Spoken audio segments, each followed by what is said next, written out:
G'day, my name's Phil and I'm an expert guitarist. But I'm definitely not a DIY expert. And according to those rock stars at DIYBlinds, it doesn't matter at all, as you don't need to be one to measure and install your blinds. So let's get the show on the road. Start by measuring the outside width of the window frame. We recommend adding 80 to 200 mil to the total frame width measurement so your blinds sit outside your window frame. Now measure the drop from the top of the frame to where you want the blind to finish. We recommend adding 150 to 250 mil to the drop measurement to ensure your new blinds don't fall short once they're mounted above the window and to factor in the stack once the blinds are pulled up.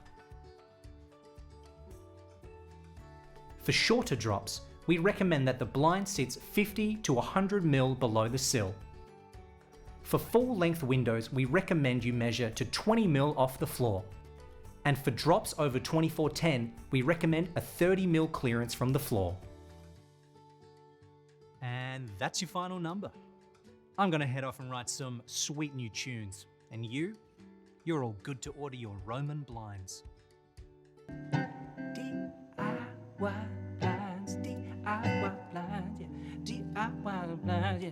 DIYBlinds, yeah. DIYBlinds, DIYBlinds. I said DIY. If you feel like you're suffering from stage fright, just call us on 1300 918 390.